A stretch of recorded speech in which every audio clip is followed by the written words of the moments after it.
Yes, what's good, people? Oh, zoomed in, mad. Why am I zooming in?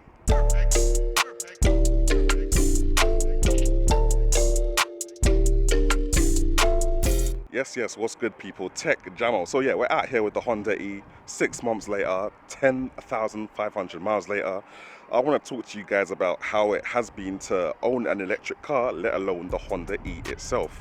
Now, I'm not the most organized guy. I'm going to try my very best to keep this in a kind of orderly, fashioned manner.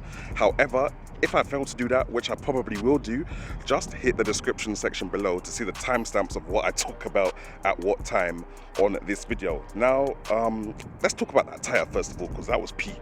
Yes, I don't know if a lot of you saw, but a couple weeks back, my rear driver's side tire got completely effed. I don't even know how it happened.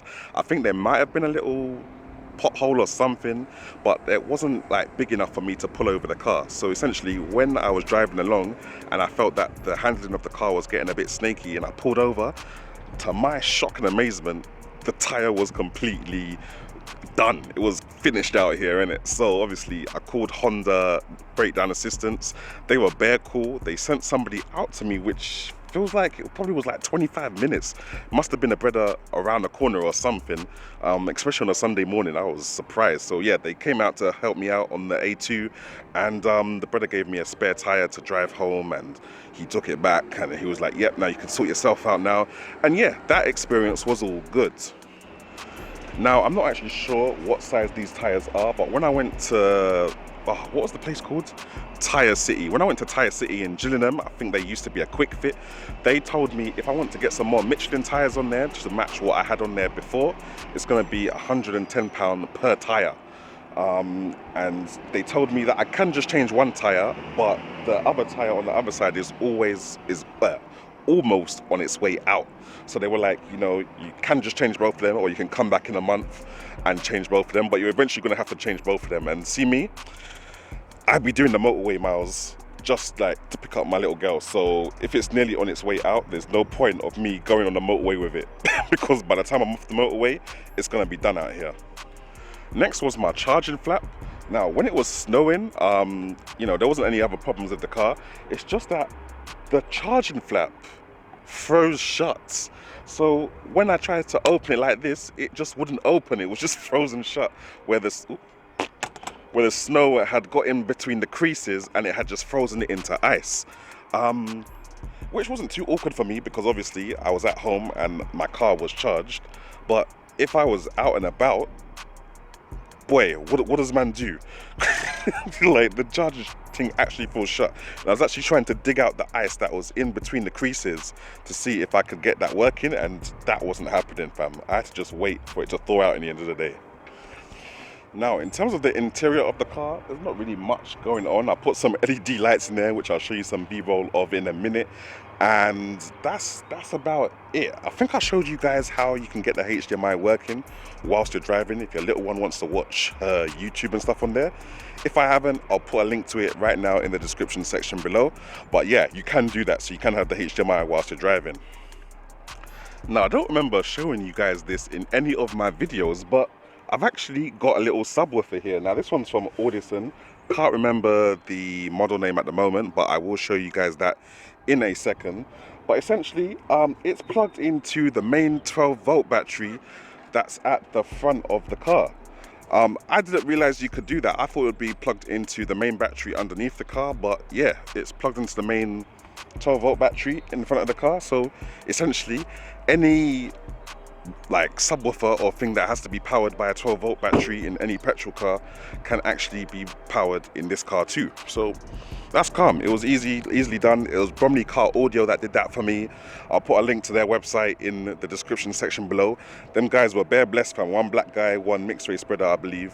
And yeah, they did the job, fam. They did the jobs. What I'm going to do right now for you guys though is have a look at some of the comments you gave me on the past videos, because you guys asked me some questions there as well. So let me have a look for you. So one thing that people keep asking me about the car was, don't I wish it had more range? And of course I do, fam.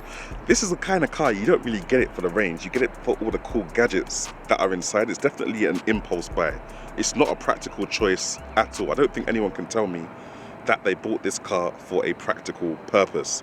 It's literally, they saw the big screens in the sides, they saw the camera mirrors, they saw all of that, and they were overwhelmed by all the technology, and they were like, yep, here's my wallet, put it where my mouth is, let's go. But yeah, hopefully in a newer version of this car, the Honda E2 or whatever they want to call it, Honda E Mark II, that will sound a bit more sportier actually. Definitely I want to see 200 miles real world range. So I'd say probably 300 miles RTP, whatever they call that range thing, and or WLTP, I'm not even sure what they call it, but yeah, 300 miles of their claim, and then 200 miles real world driving range. So just like the Honda, just like the Renault Zoe. Someone was also asking me, when the cable is plugged in for charging, can somebody come along and steal my cable? No, they cannot. Basically, when you plug the cable in the car and you plug it into the charger, it locks into the charger with either your bank card or your membership card, whatever you've used to activate the charger in the first place. Same with the car now. If you put the charger into the car and you've locked the car, the charger will stay locked into that port kind of thing, innit? So you can't pull it out until you unlock the car or until you come near the car with the proximity unlocking keys. So yeah, that security is all there. But it also means if you can't get your charger out of the charging station because the charging station is having a malfunction, which has happened to a lot of my Polar Plus charging stations, your charger is stuck in that station until you call up customer services. They eventually answer and you get your charger back. You have to bear that in mind. Range.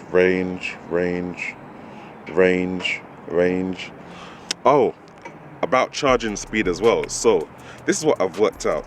When the battery is cold, the car takes a lot longer to charge. So, but this is only on the DC charging, the 50 kilowatt super rapid charging, yeah? On all the AC charging, when it's just that one pin that goes into the top of the charging port, that will take the normal time. So if it's 7 kilowatt, it will take 4 hours from empty to full. Or if it's like a 3 kilowatt thing, I think it takes, is it 14 hours? I'm not sure about the amount of hours, but essentially you have to charge it overnight. Now, when it's cold, it still gets charged overnight. It's not like you'll have to wait a whole day now for it to be charged. It's still the same when it's AC charging. However, when it's DC charging and it's the fast rapid charging, which usually takes about 45 minutes to an hour, it can take up to an hour and 30 minutes when the battery is super cold. Now obviously when it starts charging, the battery gets warmer and warmer and the charging speed increases as you charge. But that's just something I wasn't aware of. Nobody told me that when I first got the car. That's something I want to make you guys aware of. Only affects people that are rapid charging though. So if you're just using the normal charger at Asda, Tesco or them places there, the 7 kilowatt thing, it won't really matter to you. Someone was asking me to do a video of the parking, the self-parking thing. I've just done that. You can find that in the description section below. So yeah, I have done that video. It works very well when it finds a parking space that it wants to park in. It's not like you can find a parking space and be like, I can fit the car in there, go into that car parking space. No. That's not how it works. And I've only ever seen it parallel park once in my life. But like I said, I'll be doing a video about that soon. Check in the description section below. In my last 7,500 miles video, somebody was asking me how much does all those miles cost me? And yeah, my maths isn't that good. But what I can tell you is that I usually charge at Polar Plus. I think they're called BP Pulse now. I usually charge at those charging stations there on their fast rapid charging, the 50 kilowatt thing, DCCS or CCS, whatever that's called. Anyway, per charge, it usually costs me about £3.75, just under £4 for each charge, innit? And each charge gives me about 100, I'm not gonna gas it, it gives me 100 miles, not 130 miles, 100 miles or less, maybe 90 miles on some occasions. So bearing that in mind, when man charges the ting, it's all good, it's quite cheap, but it can stack up when you're doing as much miles as me. But yeah guys, that's it with the Honda E, innit? Like, literally, if you guys got any more questions, hit me up in the comment section as you normally do. I'll try to answer them best. I've got an upcoming video where I test out the parking pilot in this thing because, boy, the testing conditions for that parking pilot are so strict. It's a Mazzolini.